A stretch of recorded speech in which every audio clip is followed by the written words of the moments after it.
禁断の日。暗黒の中にただ秩序だけがあった。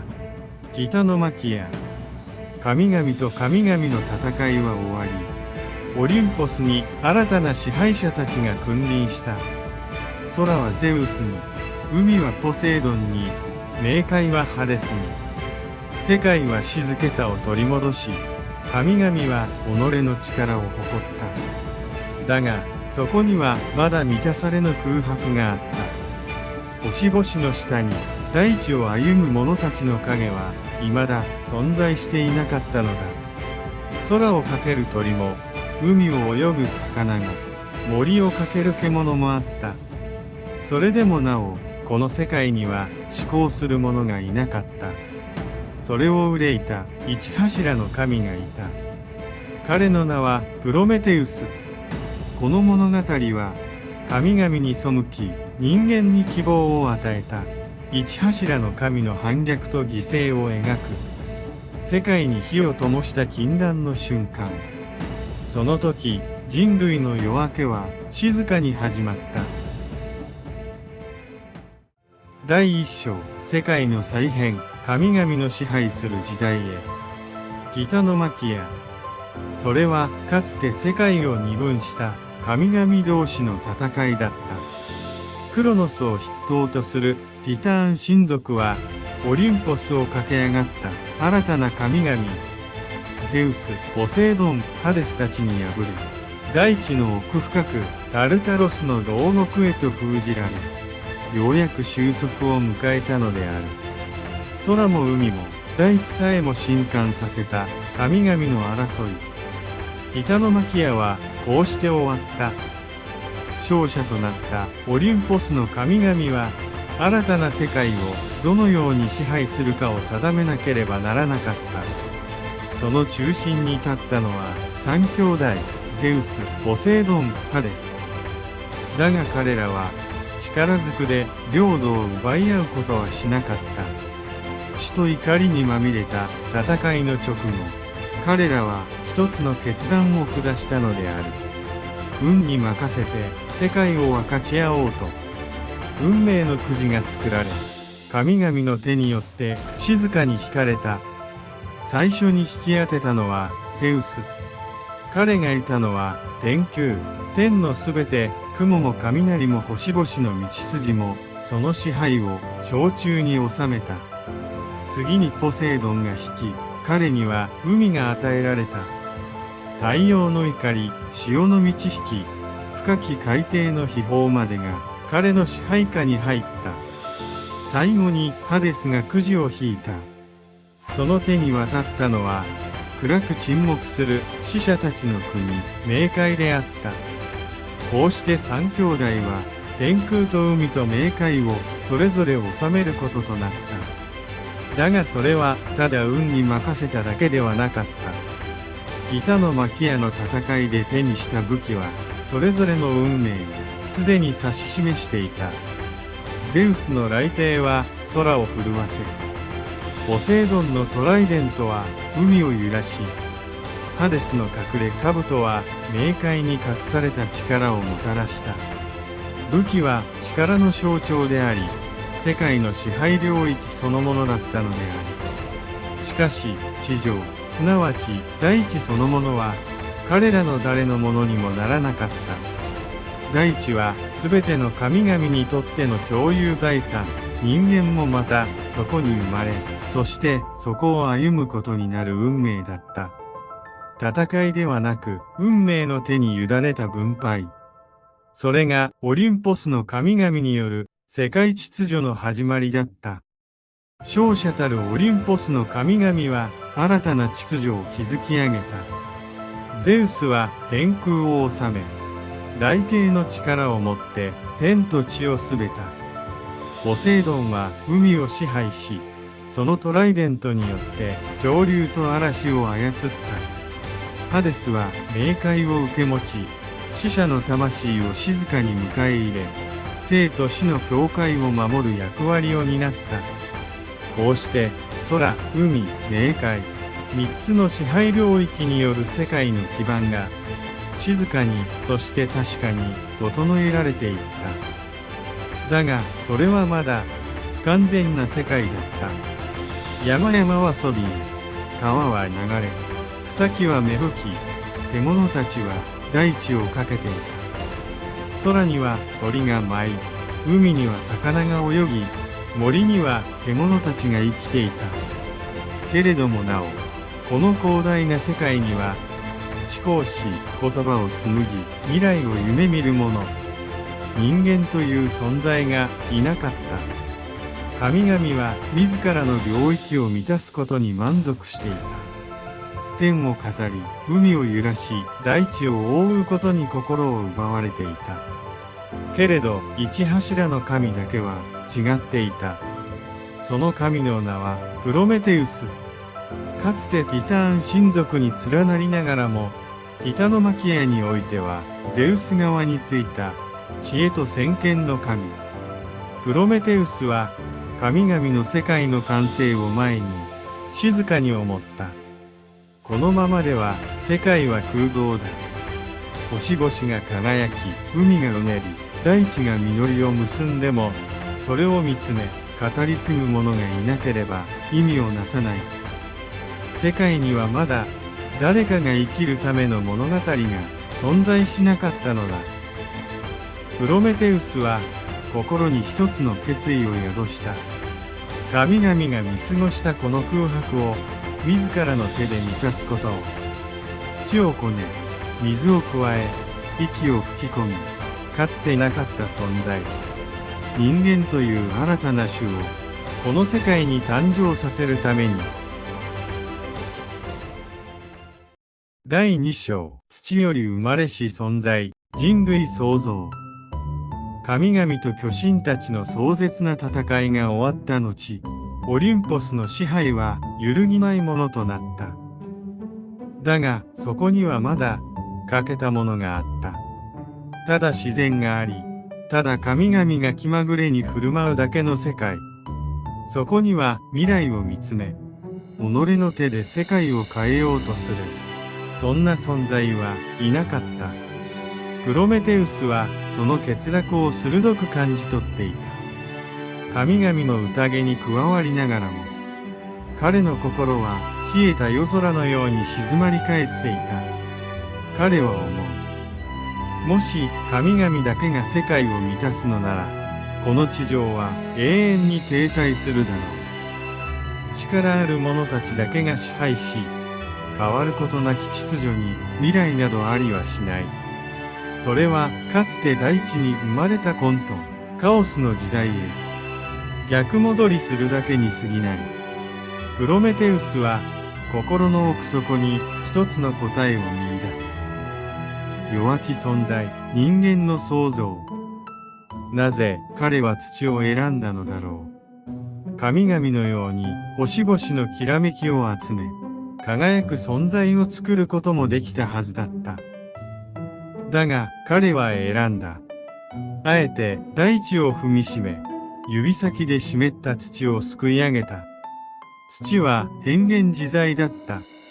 力を加えれば形を変え、乾けば割れ、水を得れば再びよみがえる。それは生命そのものだった。柔らかく、脆く、しかし無限に変わる可能性を秘めた素材。それこそ彼の望んだ存在だった。プロメテウスは静かに作業を始める。まず機体を作った。そこには理性と創造を込めた。神々にはない未来を描く力。未知を恐れず問い続ける力。次に胸を作った。そこには情熱と葛藤を宿した。ただ命令に従うだけではない。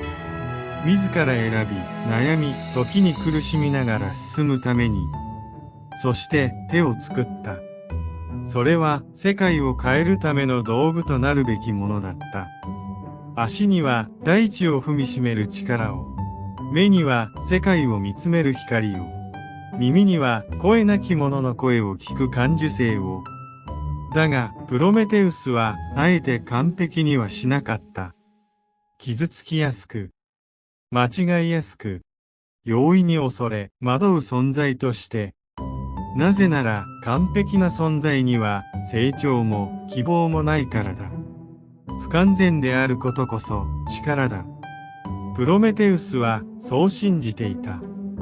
そして最後に、彼は土で作った像にそっと息を吹き込んだ。生きよというその言葉とともに、像はかすかに震え目を開いた。まだ言葉も知らず、世界の広さも知らない小さな小さな命たち。だが確かにそれはこの世界にはなかった新たな種だった。プロメテウスはその姿を見つめる。儚く脆く、だが光を求めるかのようによろよろと立ち上がろうとする小さき者たち。それはまるでかつて誰も見たことのない未来そのものだった。この時プロメテウスの胸には一つの計画が芽生えつつあった。生まれたばかりの人間たち。彼らにはまだ何もない。道具も木も知恵も何一つ持たない。このままでは夜の冷たさに、猛獣の牙に、飢えと渇きに、簡単に命を落とすだろう。しかし火は神々だけのものであった。天空のオリンポスにだけ許された神聖なる力。人間にはそれを手にする資格などない。それが掟だった。だがプロメテウスは心に誓った。たとえ禁を犯そうとも、この小さき者たちに生き抜くための光を与えようと。闇を裂き、寒さを打ち払い、未来を切り開くために、プロメテウスの瞳に炎のような意志が灯る。そして運命は静かに動き始めた。第3章、禁断の日、人類への贈り物。生まれたばかりの人間たちは、まるで小鹿のように震えながら地上を歩き始めた。裸のまま、武器もなく、暗闇の冷たさに怯え、鋭い爪も牙も持たぬその身で、ただ生きようと必死にもがいていた。彼らには圧倒的に足りないものがあった。それは火。火は命を守り、夜を照らし、道具を鍛え、食べ物を変え、文明を生み出す力だった。だがそれは神々のものだった。オリンポスの高みにのみ許される。神聖にして絶対の力。人間が触れることは絶対に許されていなかった。プロメテウスはそれを知っていた。彼は思う。このままでは彼らは滅びるだけだ。神々の掟に従えば、人間たちはただ脆く生まれ、脆く消えていく運命にある。だが彼はそれを受け入れなかった。生きろ、歩め、世界を変えろ。それがプロメテウスの祈りだった。だから彼は決意した。たとえ神々の怒りを買うことになろうとも、たとえ自らが罰を受けることになろうとも、火を盗む。夜のオリンポス。神々の宴が終わり、宮殿には静寂が満ちていた。プロメテウスは密かに天空へと登った。あらゆる神々の目をすり抜け、彼は火の源、ヘイリオスの燃える車輪から、ひとしずくの炎を盗み取った。それはただの火ではなかった。神々の英知、力、創造の源を象徴する神聖な火。プロメテウスはその火をひときわ密度の高い足の茎の中に隠した。炎を包み地上へと運び出すために。そして彼は人間たちのもとへ降り立った。闇の中、震えていた彼らの前で、プロメテウスはそっと手を伸ばした。足の茎を割り、内に秘めた火を彼らの前に掲げる。パチパチと小さな音を立てて、黄金色の炎が夜を裂いた。人間たちは目を見開く、初めて見る光、初めて感じる温かさ、それはただの熱ではなかった。暗闇に屈せず生き抜くための力、未来へ進むための道標。プロメテウスは火を手渡しながら、言葉にはしなかったが、こう語りかけていた。これがお前たちの希望だ。これがお前たちの未来だ。人間たちは火を囲み、初めて寒さを忘れた。初めて夜を照らし、互いの顔を見つめ合った。そして彼らは火を囲みながら言葉を生み、歌を歌い、物語を紡ぎ始めた。文明の始まりだった。だが神々がこの禁断の行為を見逃すはずがなかった。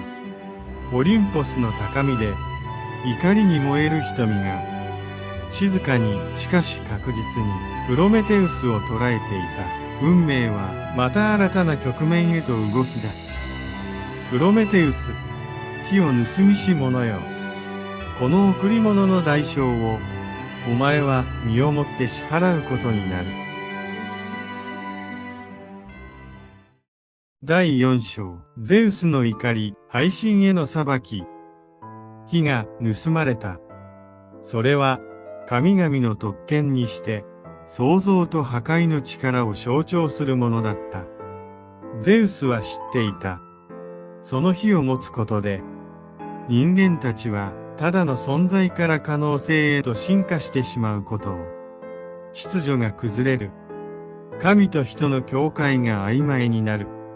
それはかつてティタノマキアで得た支配を揺るがす危険な火種だった。ゼウスは怒りに燃えた。だがそれは単なる報復ではなかった。彼は冷静に罰を設計する。火を与えられた人間たちにその代償を思い知らせなければならない。そこでゼウスは神々を集めた。静まり返る神殿に響くのはただ一つ、神農の声。プロメテウスが火を与えた。ならばその報いとして人間たちに贈り物を授けよう。神々はいぶかしむ。贈り物？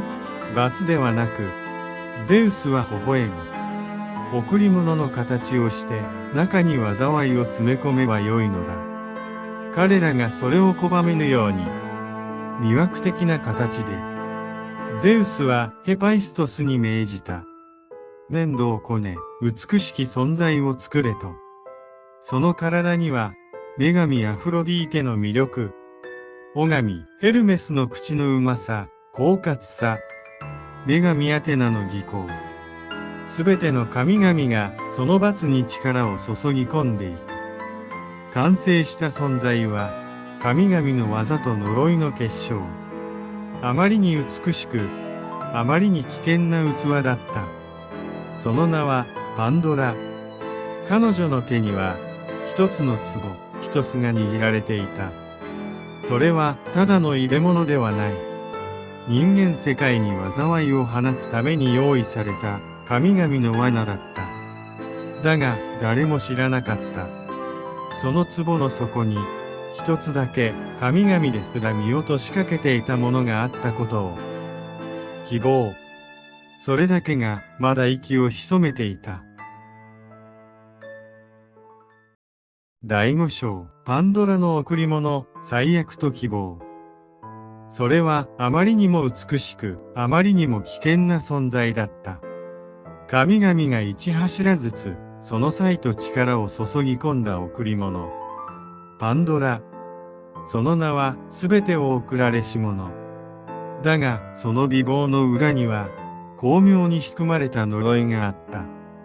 ゼウスは完成したパンドラに一つの壺を持たせた。人間たちに渡すための贈答品。だが、その壺の中には、贈り物など存在しなかった。詰め込まれていたのは、病、飢え、戦争、老い、死。ありとあらゆる最悪。そして絶望。これは神々から人類への罰だった。パンドラは地上へと送り出された。そして彼女はプロメテウスの弟エピメテウスのもとへと導かれる。プロメテウスはかつて弟にこう忠告していた。ゼウスからの贈り物は決して受け取るな。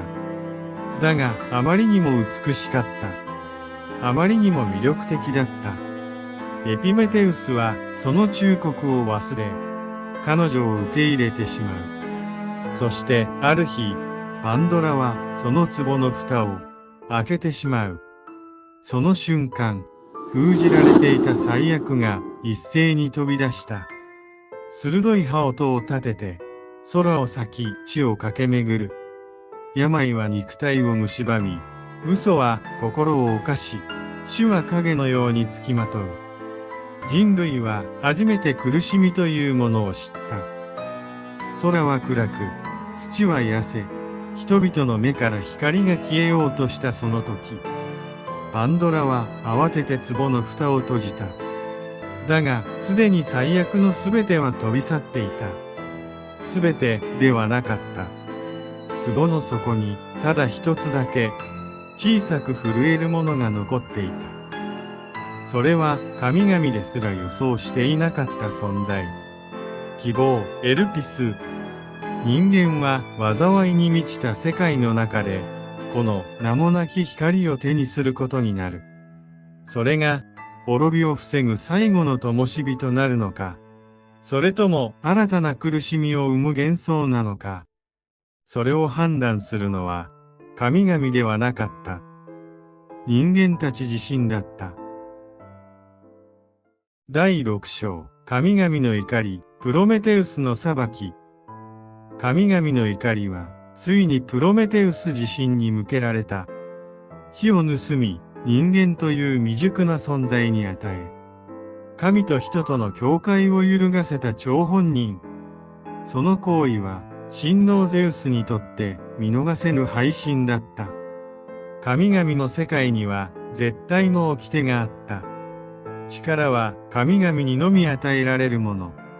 知恵も火も、地上に住まう小さき者たちに分け与えることは断じて許されない。それはゼウスが定めた新たな秩序、支配する者と支配される者の線引きだった。だが、その掟は破られた。誰もが見て見ぬふりをしていた小さな命に、プロメテウスは禁じられた火をもたらした。その光景をゼウスは見逃さなかった。雷帝を握る神王は怒りに震えた。人間、あの脆き存在が火を持ったことで、やがてどれほどの力を手にするかを彼は予見していた。火を得た者たちは夜を制し、獣を従え、やがて神々にさえ挑むかもしれない。プロメテウス、彼こそが危機の種をまいた裏切り者。ゼウスは決断する。ただ罰するだけでは足りない。見せしめとするのだ。神々に逆らう者がどうなるか世界に刻みつけるために、ゼウスは命じた。カジ神ヘパイストスにプロメテウスを捕らえ、永劫に苦しむ刑を与えよ、と。ヘパイストスはしばし躊躇した。かつての同胞に、このような仕打ちを加えることを彼自身、心のどこかで忌避していた。だが、神々の王の命には誰も逆らえなかった。プロメテウスは力ずくで捕らえられた。そして、世界の果て、人の足も届かぬ大地、天空にそびえる孤独な山、カウカソスの岩山へと連れられた。岩は鋼よりも硬く、空は永遠の風に打たれていた。そこで彼は断崖絶壁に鎖で貼り付けにされた。ヘパイストスの鍛えた鎖は、どんな神でも断ち切ることのできないものだった。プロメテウスは、身動き一つできず、ただ大地と空の狭間にさらされた。日が昇り、日は沈み、冷たき夜と焼けるような昼とを延々と繰り返しながら、だがそれだけでは終わらなかった。ゼウスはさらなる罰を課した。毎日1羽の巨大なワシ、神聖なる会長がプロメテウスのもとに舞い降りた。その鋭いくちばしで彼の腹を裂き、肝を貪り食らう。そして夜になると不滅なる神の肉体は再び元通りに再生する。肝は再び育ち、翌朝苦痛はまた新たに始まる。絶望の無限ループ、終わりなきせめく。それこそがゼウスの課した刑だった。プロメテウスは痛みにうめき、孤独に耐え、それでも屈しなかった。彼の心には確かな誇りがあった。あの小さな者たちがいつか夜を越え、世界を照らす光となることを、その希望だけが彼を支えていた。こうして天空と大地の狭間でプロメテウスの苦難は永劫に続くかに思われた。だが運命はなおも静かに動き続けていた。第7章、人間たちの夜明け、苦悩の中で芽生える力。火を手に入れた人間たちは、その代償として、あまたの災厄を背負うこととなった。病、死、裏切り、戦争、飢え、恐れ。神々が壺から解き放った災いは、人間の営みに影のようにつきまとう。しかし、それでも彼らは生きた。弱く、儚く、傷つきやすい存在でありながら、それでも日々を重ねた。焚き火の明かりに寄り添いながら、子供に食を分け、夜空に物語を語り継いだ。その語りの中には、火をもたらした神の名があった。プロメテウス。彼がいたからこそ、人間は暗闇を照らし、寒さをしのぎ、言葉を紡ぎ、未来を創造することができた。その日は文明の主となった。石は削られ、道具は磨かれ、音は音楽となり、記憶は物語となった。火がなければ、これらはすべて存在しなかった。そして人間は学んでいく。痛みから許しを、喪失から慈しみを、絶望から希望を。プロメテウスが予見したように、彼らは神とは異なる道を選び始めていた。完全ではなく変化すること。永遠ではなく一瞬を生きること。与えられるのではなく作り出すこと。それは神々には持ち得ない力だった。火が灯るたびに、彼らは空を見上げた。そこに鎖につながれた神の姿は見えなくとも、誰かが自分たちのために罪を背負ったことだけは、魂のどこかで知っていた。こうして神々の時代の影に隠れるようにして、人間の時代が静かに始まっていた。第8章、次回予告、プロメテウスの解放と英雄たち。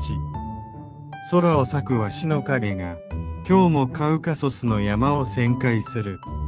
プロメテウスの苦しみは、終わることなく続いていた。だが、時は流れ、人間たちが火を手にしてから、幾世代もの季節が巡っていた。その中で、神と人の間を揺れ動く者たちが現れる。神の血を引きながら、人間としての生を選ぶ者たち、英雄たち。